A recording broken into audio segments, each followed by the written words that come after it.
வணக்கம் மக்களே. Nita form India சேனல்லேருந்து இன்றைய பதிவு பார்த்திங்கன்னா குண்டுமல்லி பற்றிய ஒரு தொகுப்பு தாங்க. நண்பர்கள் நிறைய பேர் வந்து சந்தேகம் கேட்டிருந்தீங்க, நிறைய பேர் வந்து மொபைல் நம்பர் கேட்டிருந்தீங்க. நீங்கள் வந்து என்னோடய நம்பரில் வந்து நீங்கள் வாட்ஸ்அப் பண்ணலாங்க. நம்பர் நான் உங்களுக்கு தரேன். கத்தாரோட நம்பர் நான் தரேன். அந்த நம்பரில் வாட்ஸ்அப் இருக்குது. பை ஈவினிங்கில் வந்துட்டு நான் உங்களுக்கு எல்லாருக்கும் ரிப்ளை பண்ணுறேங்க. அதர்வைஸ் நீங்கள் வந்து எனக்கு கமெண்ட் பாக்ஸில் நீங்கள் வந்து உங்களோட சந்தேகங்கள் கேளுங்க. இமிடியேட்டாக நான் வந்து உங்களுக்கு அடுத்த பதிவில் நான் உங்களுக்கு பதிவோ இல்லை அதே கமெண்ட் கீழே நான் உங்களுக்கு வந்து நான் ரிப்ளை பண்ணிடுறேங்க. நன்றி. சரி, நம்ம வந்து இது வருங்க, நம்ம சப்ஜெக்ட்டுக்குள்ளே வருவோம். ஆடி மாதம் நம்ம தொடங்குலேருந்து பார்த்திங்கன்னா கிட்டத்தட்ட ஒரு கிலோ மல்லி வந்து பார்த்திங்கன்னா 300 ரூபாயிலிருந்து ஆரம்பித்து 450 500 வரைக்கும் போயிட்டுருக்குங்க. தொடர்ந்து மல்லியோட விலை குறையவே இல்லை. இது வந்து ஒரு சிறப்பான ஒரு செய்தி எல்லாருக்கும், விவசாய அனைவருக்குமே. அதுக்கு அடுத்தது வந்து பார்த்திங்கன்னா, நம்ம சொன்ன அந்த மருந்து கூட பார்த்திங்கன்னா, நிறைய பேர் வந்து கமெண்ட்டில் கேட்டிருந்தீங்க, விப்புல் வந்து நம்ம எவ்வளோ அடிக்கலாம் அப்படின்னு நீங்கள் கேட்டிருந்தீங்க. ஒரு 16 லிட்டர் டேங்க் இருக்குது அப்படின்னா நீங்கள் வந்து ஒரு கிட்டத்தட்ட வந்து நீங்கள் ஒரு 100 ml சேர்த்துக்கலாம் ஒரு டேங்க்குக்கு. ஏன்னு கேட்டிங்கன்னா, கிட்டத்தட்ட ஒரு ஏக்கருக்கு வந்து நம்ம வந்து ஒரு 10 டேங்க்கு நம்ம அடிக்கிறோன்னா ஒரு 160 லிட்டருன்னா நம்ம 100 ml நம்ம சேர்த்துக்கலாம். எந்த தப்பும் நடந்துடாதுங்க. அதே மாதிரி வந்து பார்த்திங்கன்னா, செடி வந்து 4 அடிக்கு 4 அடி இடைவெளியில் நடணும். ஒரு குழிக்கு 5 செடி நடணும். அடி உரம் வந்து பார்த்திங்கன்னா மாதம் இல்லை 20 நாளைக்கு ஒரு தடவை நீங்கள் கண்டிப்பாக அடி உரம் போட்டே ஆகணும். 20-20-00 இல்லை 24-24-00 இந்த அடி உரம் போடலாம். குரோமர் கம்பெனி இல்லைனா மகாதன் கம்பெனி இது தான் போடணும். அதுக்கு அடுத்தது வந்து பார்த்திங்கன்னா யூரியா கொஞ்சம் சேர்த்துக்கலாம், டிஏபி, ஃபேக்டாம்பாஸு. இதெல்லாம் நம்ம வந்து என்ன பண்ணலான்னு கேட்டிங்கன்னா, குருணை கிடச்சா குருணை அதெல்லாம் நீங்கள் என்ன பண்ணணும், எல்லாமே கலவையாக சேர்த்துக்கிட்டு, அதாவது மொத்தமாக ஒன்றா கொட்டி கலந்துக்கிட்டு ஒரு 2 மாதம் ஒரு 2 மாதம் செடி இருக்குது அப்படின்னா நீங்கள் வந்து ஒரு 15 கிராம் இல்லை 25 கிராம் தரலாம்.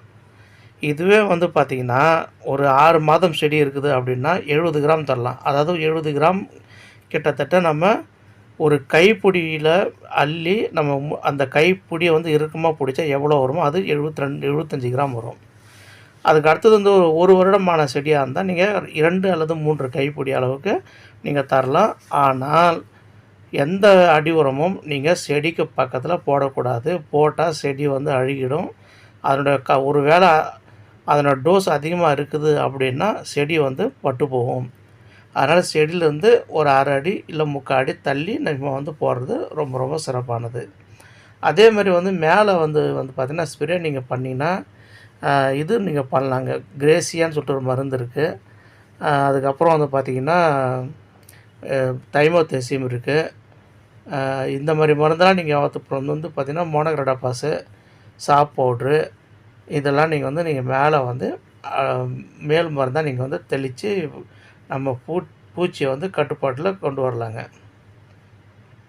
இதுக்கு அடுத்தது வந்து பார்த்திங்கன்னா நம்ம ஸ்ப்ரே விப்பிள், அது வந்து பார்த்திங்கன்னா பயோ மருந்து. அதாவது எல்லா பூச்சி மருந்து கூட விப்புள் கொஞ்சம் சேர்த்துக்கலாம் ஒரு தடவை ஃபஸ்ட் வீக்கு. 2வது தடவை வந்து பார்த்திங்கன்னா டபுள்னு சொல்லிட்டு ஒரு மருந்து இருக்குது, அது சேர்த்துக்கலாங்க. அப்புறம் நைட்ரோபென்சின்னு சொல்லிட்டு ஒரு மருந்து இருக்குது, அதுவும் நீங்கள் சேர்த்துக்கலாம். இது கூடவே வந்து பார்த்திங்கன்னா நீங்கள் ஜிப்ரானு, போரானு, ஜிப்ராலிக்கு, போரானு இது நீங்கள் சேர்த்துக்கலாம். என்பிகே 19-19-19 இதுவும் சேர்த்துக்கலாம். இது எல்லாமே வந்து ஒரு வாரம் நீங்கள் வந்து பார்த்திங்கன்னா இன்றைக்கி இந்த வாரம் வந்து நீங்கள் வந்து விப்புள் சேர்த்திங்கன்னா அடுத்த வாரம் டபுள் சேருங்க. அதுக்கு அடுத்த வாரம் நைட்ரோபென்சில் சேருங்க. அதுக்கு அடுத்த வாரம் ஜிப்ராலிக்கு, போரானு, அதுக்கப்புறம் வந்து என்பிகே இதெல்லாம் நீங்கள் சேர்த்து நீங்கள் போடலாம்.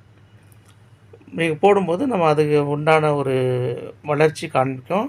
2வது வந்து நம்ம வந்து நிறையா துளிர் எடுக்கும். துளிர் எடுத்ததுக்கப்புறமா நம்ம செடியை வந்து அதாவது ஒன்று புரிஞ்சுக்கங்க, இது வந்து நம்ம சொல்கிற அந்த மருந்து எல்லாமே நம்ம எல்லா செடிக்கும் அது அப்படியே அப்ளிகபிள் ஆகிடும், எல்லா செடிக்கும் வந்துடும் அப்படின்னு நீங்கள் நினச்சிங்கன்னா இது வந்து அவ்வளோ ரிசல்ட் வராது. காரணம் அந்தந்த செடிக்கு வந்து என்னென்ன குறைபாடு இருக்குதுன்னு சொல்லி பார்த்துட்டு தாங்க நம்ம வந்து மருந்து வந்து இது. அதனால தான் நான் வந்து நிறைய தடவை சஜஸ்ட் பண்ணுறேன். இது வந்து காமனாக நம்ம தோட்டத்துக்கு யூஸ் பண்ணுறது. இப்போ உங்கள் தோட்டத்துக்கு நீங்கள் வந்து பயன்படுத்துகிறீங்க அப்படின்னா அந்த செடியை வந்து ஒரு நீங்கள் ஃபோட்டோவோ இல்லை வீடியோவோ எடுத்து உங்கள் மருந்து கடைக்கு பக்கத்தில் இருக்கிற ஏதாவது ஒரு கடைக்கு கொண்டு போயிட்டு இந்த செடியை வந்து நான் சொன்ன மருந்துங்களாம் நீங்கள் கேட்டு பாருங்கள். இல்லைனா அவர் சொல்கிற மருந்து என்னான்னு கேட்டு ஒரு சின்னதாக சாம்பிள் கொண்டு வந்து நீங்கள் தெளித்து பாருங்கள். இந்தமாரி பண்ணி நம்ம என்னதான் மருந்து அவங்க சொன்னால் கூட நான் கொண்டு வந்து சாம்பிள் கொஞ்சம் செக் பண்ணிவிட்டு தாங்க நான் வந்து அடுத்தது நம்ம செடிக்கு அப்ளிகபிள் பண்ணுவேன். சில நேரங்கள் இப்போ பட்டன் ரோஸ் இருக்குது. நம்ம கூட பயிர் வச்சவங்களுக்கு வந்து பார்த்திங்கன்னா சில மருந்து எடுத்துக்குது, சில மருந்து நம்ம தோட்டத்துக்கு எடுத்துக்க மாட்டேங்குது. அப்போது நம்ம ஆராய்ச்சி அந்த எந்த மருந்து நமக்கு சூட் ஆகுதுன்னு பார்த்து இன்னும் புதுசாக இது மருந்து வருதுன்னா அதை பற்றி தெரிஞ்சுக்கிட்டு அதை வந்து நம்ம ஒரு மருந்து கடைக்காரங்கிட்ட யார்கிட்டயாவது நம்ம வந்து ஒரு டைப்பில் வச்சுக்கிட்டு நம்ம அவங்களோட பயணிக்கும்போது அந்த மருந்து நமக்கு கிடைச்சதுன்னா நம்ம கொண்டு வந்து நம்ம ட்ரை பண்ணி பார்க்கலாம்.